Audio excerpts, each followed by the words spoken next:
Tonight on That's Dark. A devoted husband, celebrated for his unwavering support and affection, hides a chilling truth that shatters the trust of his family.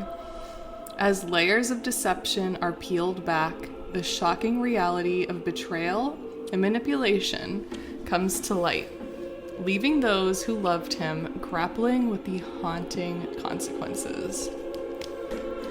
Hello, everybody. Hi. It's Alyssa. And Heather. And Heather doesn't know what the topic is on today. No, but I'm intrigued by that start. And that doesn't even do it justice of what the heck it's about.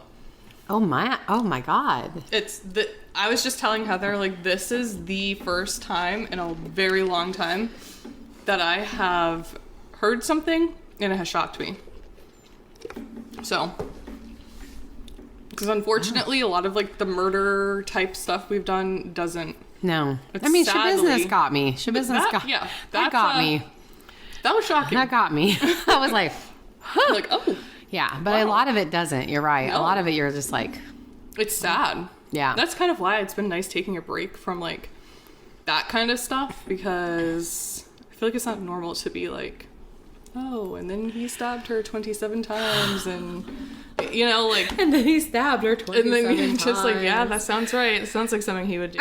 It's not okay. Yeah, that makes sense. Yeah. Anyway, we'll do a little chit chat. Yeah. I have a new mic set up here that. Oh, yeah. I didn't even notice it. What is wrong with me? It's fine. It's been a long not even few days. It's been a long year. Long year. It's been a real long year. Yeah. But the past few weeks have been crazy with the hurricane. Luckily, we're okay. We're here recording. We're here. We're here. We're here. I mean, neither of us lost power. No. But I lost internet but I did, the next day. I lost some internet, but I didn't lose it forever and definitely had some cleanup. But no, power stayed pretty good. Yep. I flickered. That's about it. It. Like in the middle of the night, it flickered a little bit. And then the next day I woke up, I was able to start work. I was like, oh wow, like this is great. And then 9:45 hit and all the internet went out. And I'm like, fuck. So I thought like, oh, maybe like an hour later it'll be back. No, the whole day till midnight. From 9:45 a.m. to midnight. And you think that's like, you're like, yay, but it's not, because you know kind of work's going to be there for you when you come back on. Well, luckily I busted my ass like I know the you few did. days prior, so I still was in a good place. It sucks though that I had to use a PTO for the day that It's I so couldn't ridiculous. control, you know, like, and then I'm like, okay, I guess like fuck the 2 hours I worked I'm not going to make a big deal of it. Like it's literally whatever, but I'm still just like, oh, whatever. But I also have like, I'm fortunate to have like a good amount of PTO, so That is I have to use it up or it goes away anyway, so it's like whatever. I have unlimited, so That's amazing. I know it is amazing, and I don't realize how many people don't have it. Yeah. You know, and it's like so. I feel like I kind of have it just because I work from home and I have so much, like since I've been there for almost, like January will be 10 years that I've been with this company, which is insane. That's insane. Is that crazy? That's insanity. It'll be 10 years, so I literally have like, I don't even know, it's like probably in the 30s now a year that I get of PTO. That's amazing. A month? Yeah. That's amazing. Not a month. I wish. A year. For the whole year, I have like 30 PTO days. But you could take a month off, yeah? Yeah. That's what I'm saying. Yeah. That's amazing. I know. I love it. And since I work from home, I don't feel like I have to use it that often because if I'm sick, guess what? I can still work because I don't have to worry about getting anybody else sick. Or I travel with mine too. Like sometimes I'll just take it with me if I have something big going on. That's one thing that I wish I could do, but I have like a whole desktop. I know. Like 2 computers. Like I can't. I wish. I know. But I have, what was I going to say? Oh, I have Cheez-Its. They're so delicious. I got extra toasty. Oh, I love the extra toasty ones in the bag. And so when I I didn't know that was a thing. I went to the gas station to get my coffee, and I was like, what? Because they don't. They're the best. Ever since the hurricane, they don't do curbside, which doesn't make sense to me because nothing's wrong. Nothing's wrong. What? It doesn't make any sense to me. I feel like they conveniently forgot to flip it on. But I do love that Wawa. I love them, and I love the people that work there. So I'm like, I'll just go in. Like, I'll go in. It's fine. But today, you know, I told you I was coming to my jammies, but I mean, it's a cute set, so I feel like I can walk inside with it, but I had my big comfy boots on and my jammies, and they're probably like, who is this lady coming in there grabbing my coffee? Like, you're like, spooky season, move aside. Yeah. It is now Christmas time. Well, I'm telling you. I'm telling you. But I will say that for next episode, we're going to do a drunk history. I had a good idea for that. Okay. So, since I know nothing about history, I figured, what if you come up with some questions? Like, you could do like 5 different topics of history, and I have to explain what it is. And then you can tell like what it actually is, because I'm going to bomb it. And then I'll have conspiracies, and I'll have to have you try to explain. Yes, I think it's perfect. Well, I'm going to do spooky history. Actual spooky history. Okay. I was already planning on doing a spooky history one, so I'll do 5 spooky history topics. Yes. You can explain it, then I can be like, but we're going to do it drunk. Yep. We're going to do drunk history for our pod for That's Dark, and I am so excited for it. It's going to be so fun. Yes. We were supposed to do this last year, and It didn't happen. it didn't happen. It did not happen. We just got drunk at City Halloween Walk. Horror Night. City Walk, and I booked the wrong... What was that? I booked the wrong restaurant. You booked the wrong California? We were so drunk, and then we still weren't, because it all sweated away. It literally just went away. Like, dude, you know that's been happening to me though. I feel like I don't know what is going on, but like, and I don't drink often, which is extra weird because you would think when you're not used to drinking, you would drink a small amount and you would feel like really buzzed. I don't.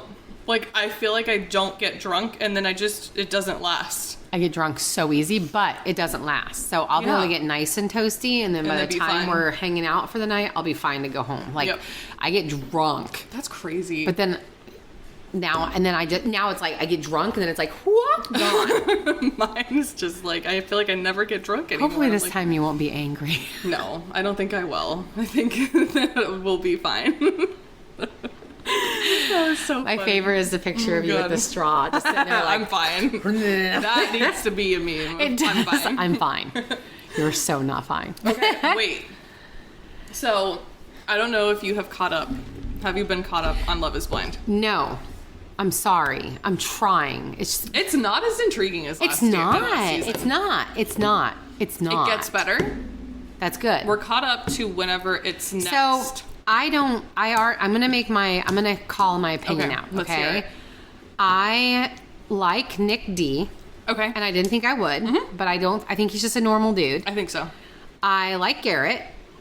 I think that my first thing about him, where I was worried he might have been racist, is not true. Like, I think he just he's definitely not. He's just a white male. Yeah. You know, but I like loves him. his fish. Yes. I do not like Steven. Who's that one again? The curly haired. There is something. Okay. There is something. He tries to say, I mean, there's just something, like, I was like telling Liz, I'm watching it, I'm like, I don't know what it is, because he's saying like, oh, let me hear you, and then he's like, oh, sorry, and he's like, so, but there's just. Oh, you'll see. You'll see. So I'm right. Oh, There is something. You're right. I was like, that actually took me for a loop.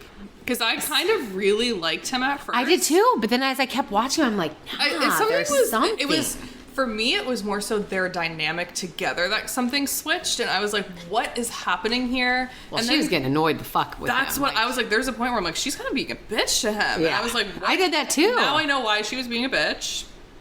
Holy shit. But I don't know. So don't tell me. I don't know anything. But that helps me, because like I couldn't put my finger on it. I mean, because when she was like, can you let me talk? That's where I got to. Like, dude. Like he was like, oh yeah, I'm so sorry. But I was like, Seems fake. There's something. Yes. I was like, this is for TV. Yeah. This is for TV. Like, that's it. But he didn't do good. Like, the guy with the dogs tricked me. Trevor, he tricked me from last season. Dude. He got me. He got me big time. Oh, yeah. He did not get me. Okay. He was stupid. Yeah. I was like, no, faker. I really, really liked him, and then I went to unsure of just them together. And then now I'm like, he's a no. I also think that one girl is a big old bitch. I don't like Hannah either. I'm sorry. She's so annoying. She's so annoying. Holy shit. I'm like, shut up. Dude, why the hell did they cut Leo and Brittany's story is what I want to know. It would have been so good. I don't think Brittany wanted to be in the same room with him. I don't either. I think that's she, like, literally what it is. from... I know. She was like, She's like laying down practically while he's laying on top of her. Are you cold? Do you want my jacket? He was like up over her, like, you know. And then I constantly see the TikTok where he's with Hannah. He's like, oh my God. I'm like, why is he doing that? Like, what the fuck is he doing that for? Do you know who I finally figured out who Please he tell makes me think of. Because I hate him. And it's particularly his voice. Do you remember Love on the Spectrum? Yes. Danny the gamer. You know the guy she dated, like how he talks? Yes! Literally that way. Yes, but he had a reason. Not the gamer, she's the animator. Yeah, but I know exactly what you're talking about, but he had a reason. Yeah, exactly. You know, but yeah, like, and then I don't like the guy with the freckles.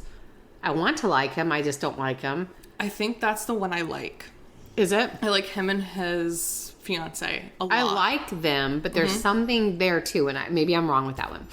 I'm pretty sure they're the ones. There's like 2 black couples that are like really great on this season. I love Ramses and Marissa.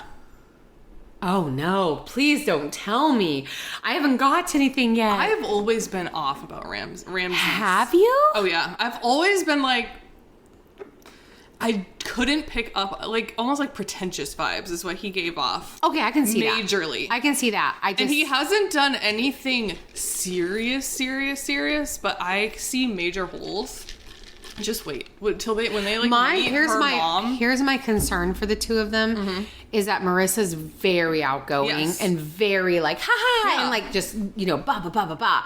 He doesn't seem like that kind of person, and I don't think they mesh well. Yeah.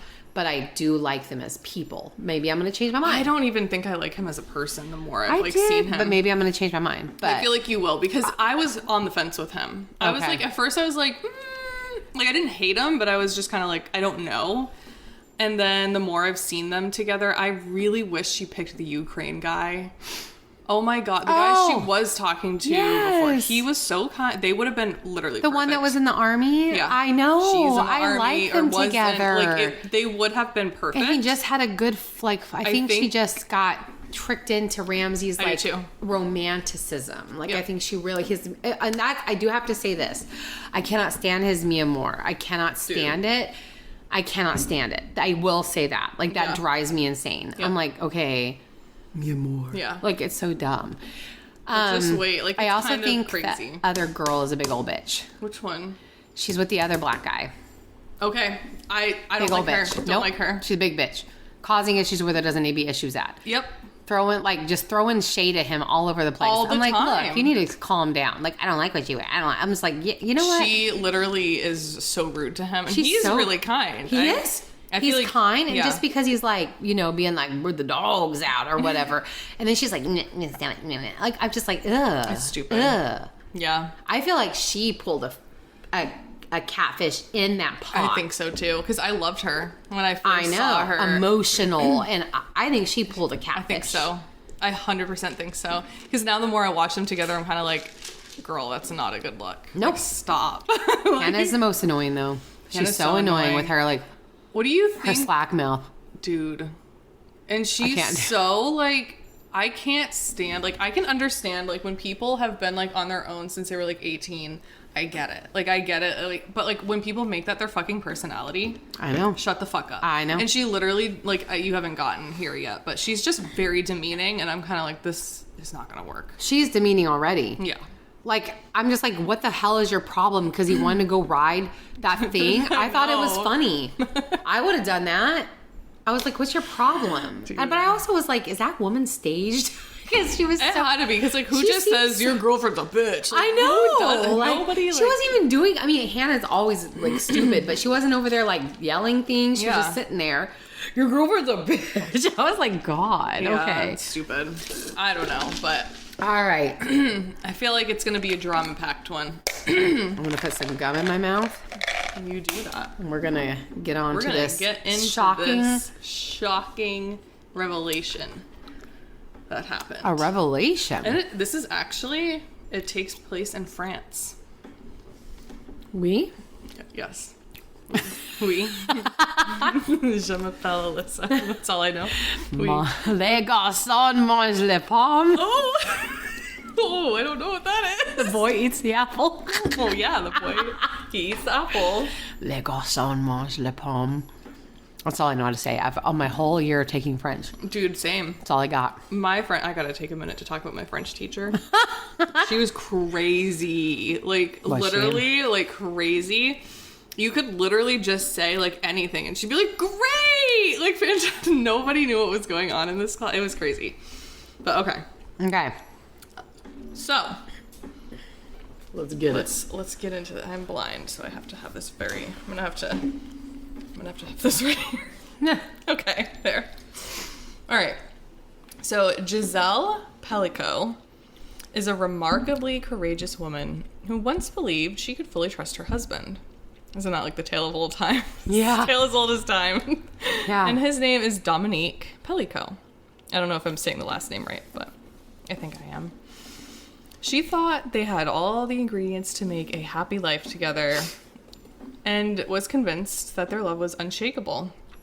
Dominique was born November 27th of 1952 in France, and the couple met at the age of 18 while living in Paris, and they married 2 years later in 1973. They welcomed their 3 children, 2 sons and a daughter, and have since enjoyed their 7 grandchildren. Oh. Yeah. Shit. Dominique was employed by EDF, which is a French power company, while Gisèle served as a business manager there. Although they weren't affluent, Dominique's spending habits led them to serious debt. He borrowed 75,000 euro from his brother and failed to repay it. After leaving his job, he attempted to launch an electrical research firm, but declared bankruptcy in 2001. To shield their assets, Gisèle and Dominique divorced, but they remarried in July of 2007. As Gisèle believed What does that mean, to shield your assets? I don't know. Like, I don't know if it, like... I don't really know. I'm going to look it up while you read, because Okay. I want to know what shield assets means. I Because they obviously divorced for a reason, because they said to shield their assets. Mm-hmm. But they remarried in 2007, as Gisèle believed they had rekindled their love and she trusted him once again. The situation took a drastic turn in 2013 after Gisèle retired. And I'm going to pause it here till we know what shielding assets means, because once we start here, it's for asset protection. So obviously maybe like she's separated from him. So maybe to keep their assets. That's what I'm thinking. It's exactly it. So she's shielding them from the creditors. Got it. So they can't come after her stuff. Yep. Okay. That makes sense. Okay. So in 2013, once Gisèle retired, this is where things kind of took a turn. They moved to Mazan, which is a quaint town in southern France, with a population of around 6,000 people. Their adult children... I'm so sorry. They're remarried now. Yes, they came back remarried. together. Yeah, I don't know if and what they year divorced. Was it? They had bankruptcy in 2001. Okay. And then sometime, I'm assuming in 2001 is when they divorced, or maybe sometime after that, but they didn't remarry again until 2007. Okay. So there's like a 6-year period where it's kind of like, and it's kind of hard to find this stuff out, but that's what I think it was 2001 that they divorced. Okay.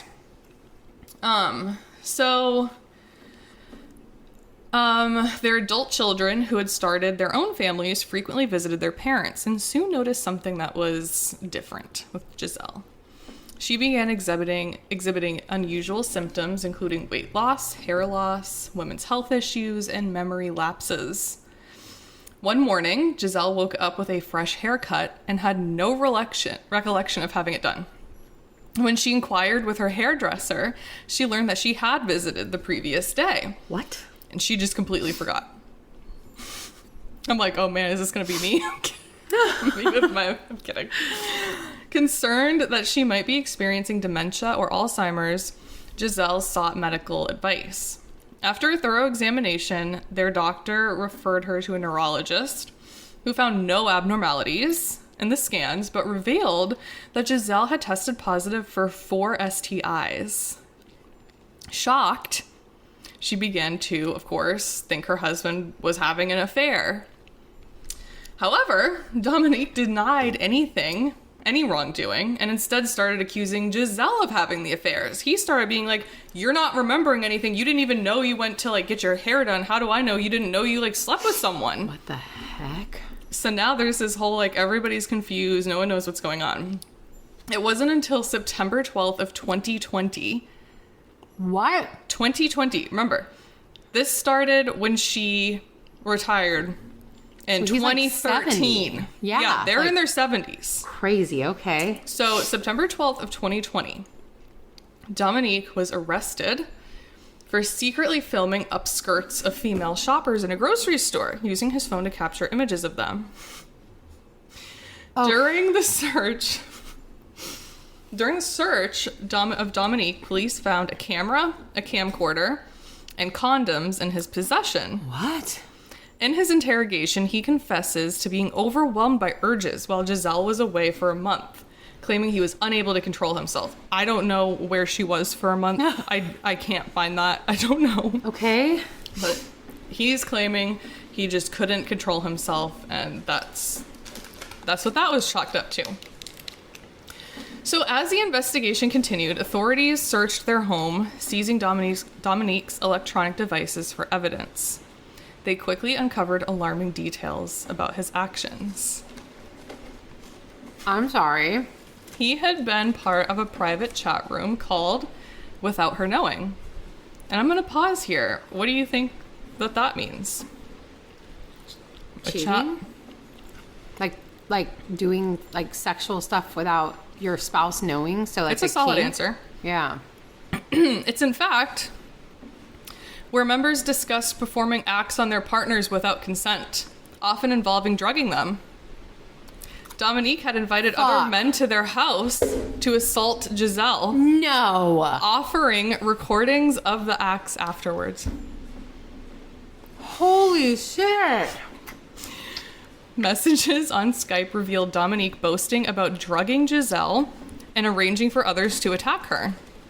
Investigators found a USB drive containing over 20,000 pictures and videos of Gisèle being assaulted, meticulously organized by date and the names of the perpetrators. The evidence... That was fucking stupid for him. No shit. The evidence indicated that between July of 2011 and October of 2020, there were 92 recorded assaults involving 72 different men, of whom only 51 could be identified. One of the men was HIV positive. Oh my God. Did it multiple times. Oh my fucking God. Yeah. The police spent 2 years tracking down these men, uncovering images of Dominique's daughter-in-law taken without their knowledge and pictures of his own daughter unconscious in their home. No. Remember, they would visit their parents when they moved to Mizan. No. Yeah. On November 2nd of 2020, both Dominique and Gisèle were questioned together.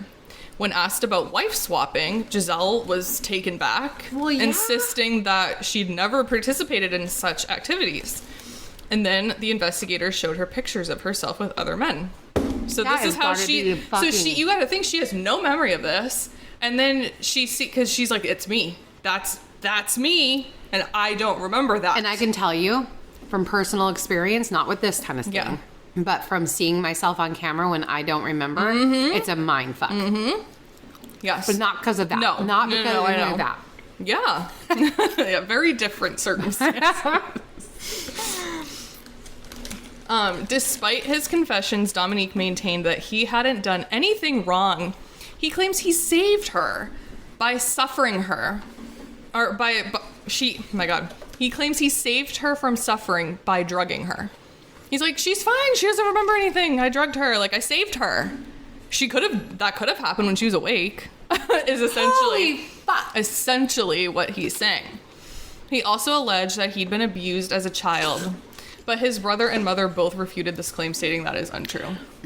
I was abused as a child. Exactly. And I didn't go and drug people for people to do things to them. So, just saying. I also want to say that there was a lot of men, because it ranges from, I think the youngest one was like in his 20s, I think 21, to like in their 60s and 70s. But we know that this is like a thing to be able to do. A woman passed out is such a kink. Well, here's the crazy thing. A lot of the men, the ones that were older, because I guess up until like sometime in the 70s, I believe it was. Yeah. France had a law that if you're married and you're a woman, your sexual everything you do sexually is completely up to your husband. So like if your husband literally wants to send you off to a bunch of other guys, that's okay, because until when? Until the 70s. So You're not long ago. So a lot of these men thought, well, some of the men literally said the husband said it was okay, so I thought it was okay. Because like to them, they're just like, yeah, the husband said it was fine. That's literally what these motherfuckers. Yeah. Till the 70s? Yes. Fuck France. God. Yeah. Get it together. Yeah. Sooner. So, Jeez. Crazy. As the case progressed, Dominique faced multiple charges, including aggravated assault and drugging women. His trial has gained public attention, with Gisèle advocating for transparency. Videos disclosed on Dominique's devices are being used as evidence in the trial and is expected to last until December. Dominique, and his team wanted to keep the case confidential and not have it public, of course. Okay. And Gisèle, as you got to think of like how humiliating this has to be to like be out into the public and people see videos of you. She is like, no, like this is gonna be, and they got it. Good for her. Supporters have rallied outside the courthouse in solidarity with Gisèle. Although Dominique was scheduled to testify, he was hospitalized for undisclosed illness, causing delays in the proceedings, of course. In addition to the charges related to Gisèle, Dominique is accused of training a man named Jean-Pierre Marchal to commit similar acts against his wife.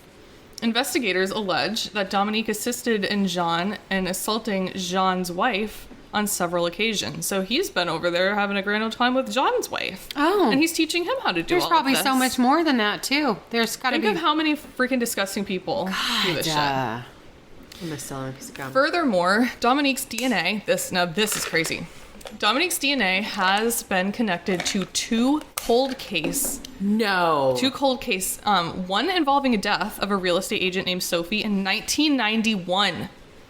And another regarding an attempted assault on a 19-year-old real estate agent named Estella in 1999. Dominique's DNA matched the evidence found in both investigations. Fuck. Yeah. Significantly...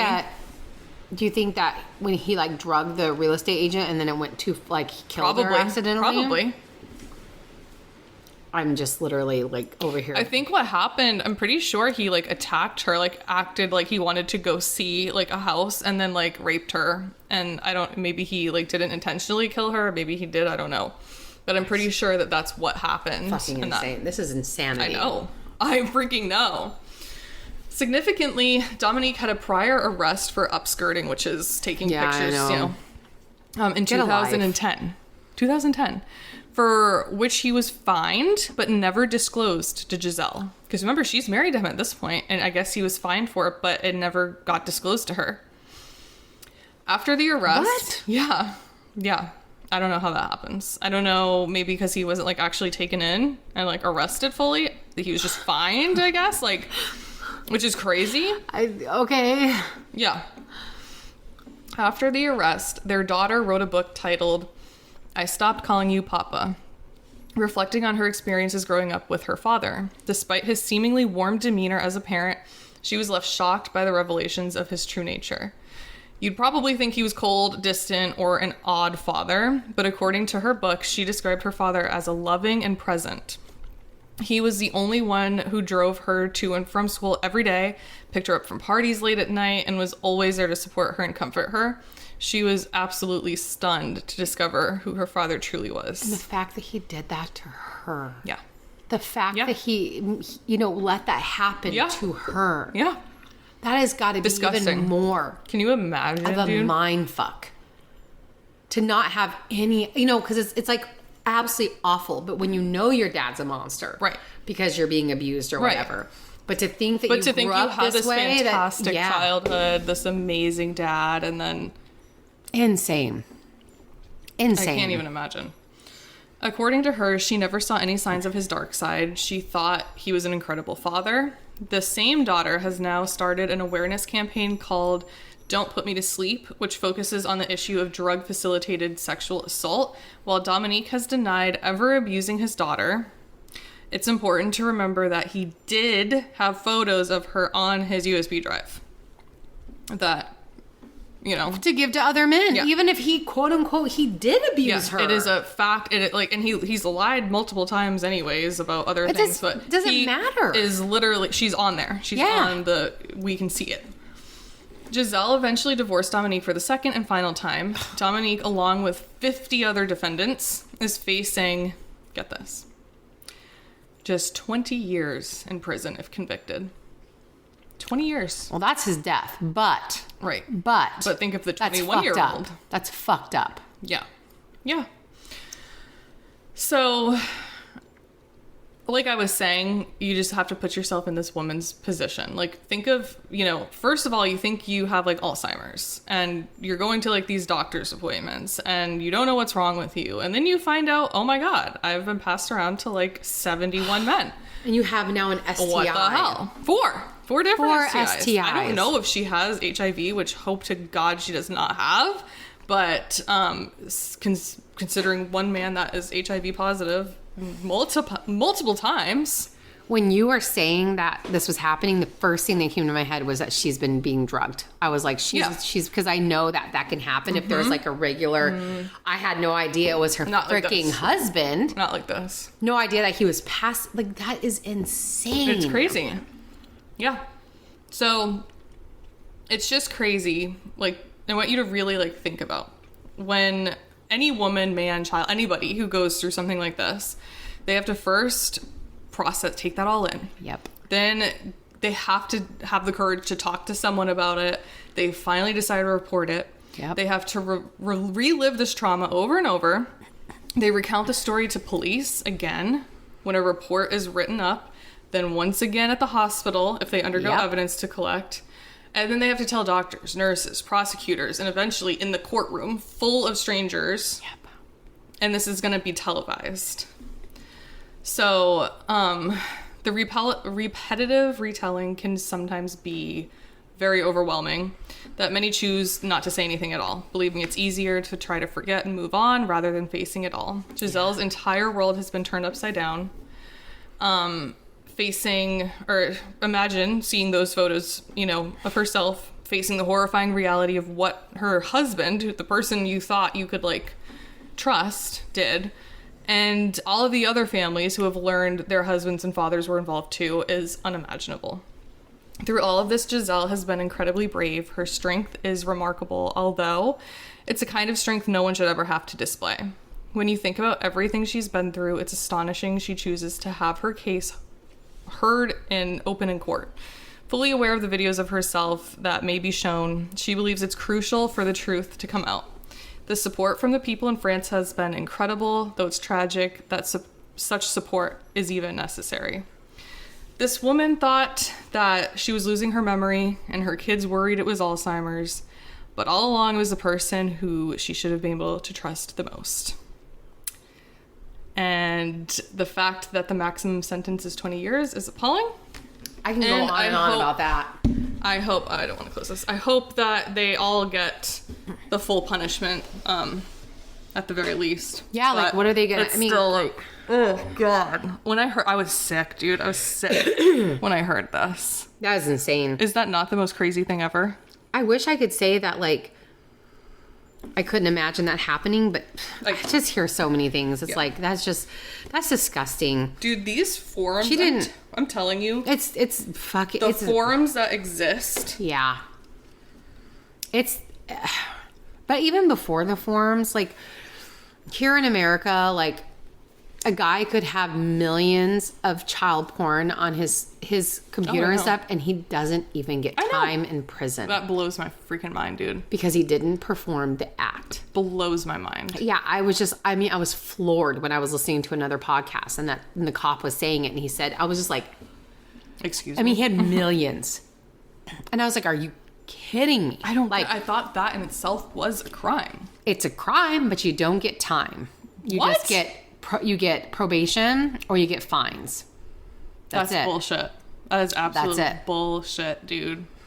It is bullshit. And I can't, like, I'm sorry, like, I don't see a single safe way to be able to have that kink. There's no way to ever confirm that the woman is consenting. 100%. Ever. I don't care if there's a written, I'm just putting that out there. I don't care if there's a written paper. Nope. I don't care if she signed her quote unquote name. There is never. But also, like, if she is under, like, how do you not know, like, something's going wrong, or if she dies, or, like, there's so much that can happen there that, like. That's just so dangerous. That's so dangerous. But you don't, like, just so everyone knows, and if you're into that, you don't know if this person is consenting. Right. You don't. Right. You can assume all you want, but you don't know. Nope. I just am, like, sick. I was sick, disgusting, dude. Sick. And it's disgusting. Like, the freaking, like, you know, I was going to say, like, I'm not kink shaming here, but I am. I'm going to kink shame with some kinks. Like, some kinks. So I was going to say, some kinks you can shame. I'm sorry. There's nothing wrong with a kink that is completely consensual, completely, like, harmless. But these kinks that come out now, dude, I'm telling you, I don't understand. Like, it's not like a foot fetish or, like, you know, a normal, like, there's some normal ones that you're like, okay, there's no harm in that. Who cares? You know? But it's like, gross. Foot fetish is gross, but it's fine. Like, that's on you. Each their own. I know. I've heard, like, it's just me. I got foot phobia. So. You're the opposite. I am. There's people who say, like, when they see feet, they literally flip-flops, it's like looking at titties. It is. I talked to somebody who literally cannot get off unless he can have feet on him in his mouth and stuff. Oh no. I'm like, oh, like, that's for me, crazy. I also want to go vomit. No offense. Like, again, I'm not shaming. On the opposite end of I am completely the opposite. So I'm like, you know, get it away. I want to run away from feet. I'm kind of like neutral. I don't want them on me, but I can also look at them and I'm fine. But like, there's a lot of kinks I don't shame. No. Like, there's some kinks that literally help people in their trauma. Yeah. There's, like, so many different things. I don't shame. I will say, like, I don't always say, like, if there's consent. Well, I'm talking about the person who's got the kink, because a lot of really sick individuals think that, like, children actually want it and are consenting, and that's where I draw the line. Because it's like, no, get the fuck out, you know? And so it's hard. It's just hard. If you're an adult and you're consenting, then that's... makes sense. Yeah, that's fine. But again, like, I think it's just such dangerous ground. And again, you don't know if they've actually consented. The guy or whoever could be like, oh yeah, totally wants this, blah, blah, blah. You don't know. Mm-mm. And now you're up for rape, and now you're up for everything else, because that's exactly what it is. It's 100%. And then, like you said, you could be going for murder. Right. Because something happens to her. Something went wrong. Or... the husband could give her to the wrong person, and then he actually just kills her. Yep. Like, it's just sick. Come on, dude. I'm just so tired of all these, like, disgusting people coming out with their, like, no, it's a king, it's my king. No. This is not a king. It's overboard. It's in the territory of, you need to get a therapist, sir. Or if ma'am. You can't. It's most of the time a sir. If you can't get off. Because, you know, a lot of times with the kink, there is that element there. Right. If you can't get off unless a woman is passed the fuck out... there's a problem. There's a problem. There's a serious problem there. And you need to talk to someone. Yeah. You need to go to therapy. Right. Because there is a real big problem. Right. Yep. That could lead down to a lot of roads. And, you know, that brings us to, like, the other... this was kind of a shorter one, so we can kind of go off onto a bunch of tangents. But this kind of goes off into Ted Bundy. I remember him, how he was exposed to as a kid, and he literally, like, when he was in prison, didn't he have, like, a reporter asking him, like, what would you say, like, kind of happened to you? And he talks about the dangers of, like, seeing, like, not just, like, porn, but, like, hardcore pornography as a kid. And then it, like, fucks your brain, dude. It like alters it completely. It's not a pass for them to do these horrific things, but no. It's a major, like, when you are raising children, be very aware of what the fuck these kids are, like, seeing. It's funny that you say that, because, like, I don't ever hide the fact that when I was 5, you know, I was raped, you know, and had that happen. And I was just talking to Liz about the fact that, like, your brain's forever changed. Yeah. Like, it's forever changed. You will 100%. not think like another child. No. You just will not. No. But, I can't give them a pass ever. And I know you weren't. Because I never once thought to hurt another child. I just thought to save them. Right. Like, that's all I wanted to do. Yeah. So, like, when I had my kids, You want to guess protect who was them. super protected? Right. Because I was like, no. Like, I'm I've not had going to let this happen to me. It's not going to happen to them. Yeah, but I can say that your brain is forever 100%. changed. And that trauma never leaves you. I don't care how much therapy you get, because I had so much therapy. Right. It never leaves you. I do wonder if there's the element of, and now it's kind of different because men are definitely way more open to expressing their feelings now than they used to be. Yeah. So I do hope that maybe in the future this won't be as big of an issue, but I wonder if it's so prevalent in men particularly because they don't feel that they can go get help or didn't feel like they could actually get proper help and didn't know how to process it and didn't want to talk about it because it's embarrassing, and then instead just stuffed stuff down, and then it turned into like horrible things. Yeah. I think that's a lot of it, especially for back then. Yeah. A lot was yeah. you're not manly if you express your feelings. You're not manly if you get help. Right. You know? And I think that was a big, but that's not the case. I see a change happening. Yes. I see where like therapy is like, It's, you know. Do you want that? Yeah. Like 100%. my son who's 16, he had no issues, but he was like, yeah, I'm just having a hard time being a teenager. Can I have therapy? I'm like, Absolutely. yep. Absolutely. Here you go. Let's go. You know? It's really crazy to me that it was ever a thing of like, you can't talk about emotions as a boy. Like that is weird to me. My dad's dad wouldn't even let him hug him. That's weird. He would hug girls. My grandpa, which wasn't creepy, he would just like, you could give affection to his daughters or his grandchildren, not his sons. That is horrific. Shake hands. That is horrific. You know, he would tell my dad, because my dad was actually super emotional, and he'd be like, you need to stop it. You're a man. Quit being a wussy. Oh. And yet my grandpa, my memory of him, kindest man ever. Mm-hmm. Well, that's typically how it goes. Yeah, because I was a girl. Right. And he could be kind to me, but just not to men, boys. I hate that so much, dude. I hate it.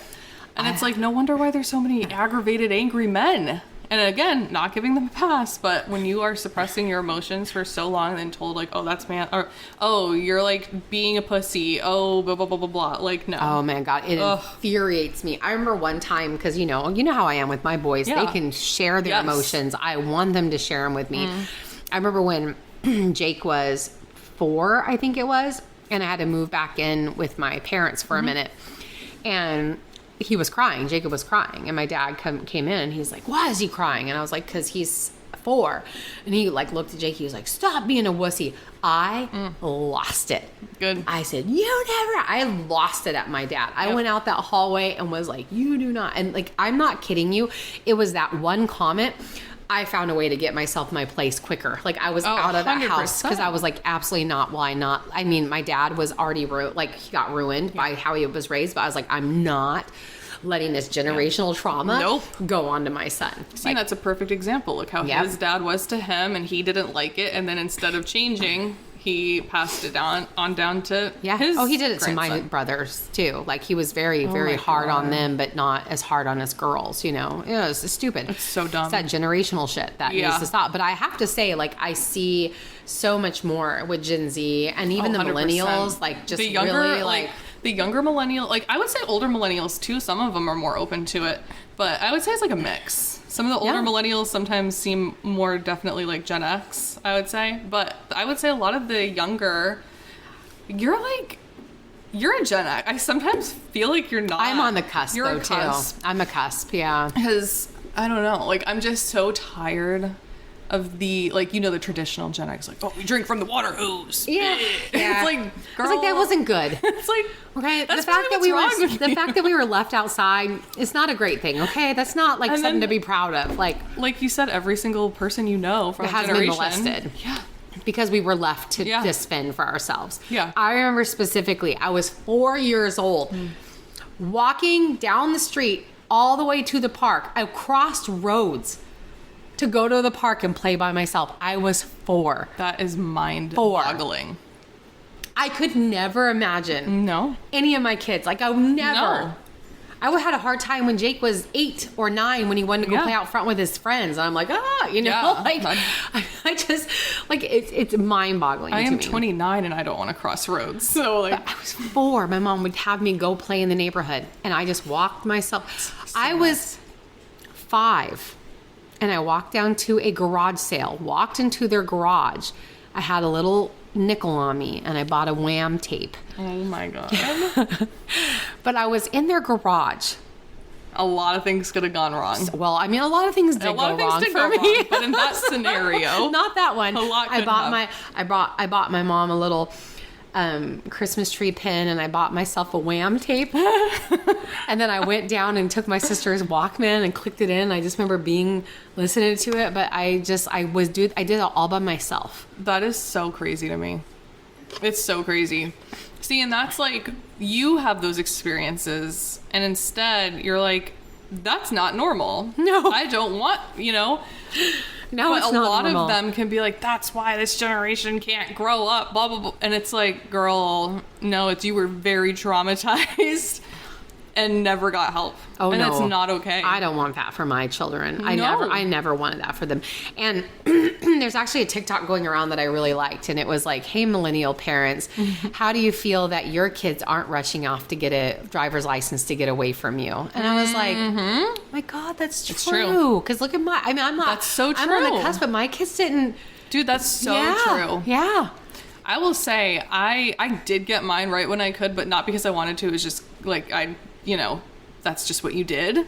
But I did not want to. I still hate driving. I've never liked it. And it's the same, my sister, she doesn't. She, I think she waited until she was like 18, I'm pretty sure, and she got her license. And Let me talk about my generation. We were trying to get the fuck out of there. I know you were. We really were. We were like, we gotta go. That was my mom. She was like out by 18. Yeah. She's like, I gotta get out of here. I was out by the time I was 19. I was out living in my own apartment with a crazy ass roommate. Yeah. And then from that point on, that's my, yeah. It is really Insane. insane. It's really insane. But yeah, I think it's a good thing. Yeah. That Keep going. Yes. I actually have to say, I know a lot of Gen Xers that are like me, though, Yes, that I I do think too. because they're on the cusp, they're really like, no. like, no, this isn't normal that this we grew isn't up this way. normal. Yeah. Like, so, like, keep doing that. Millennials, you keep doing what you're doing with the feelings, because I love it.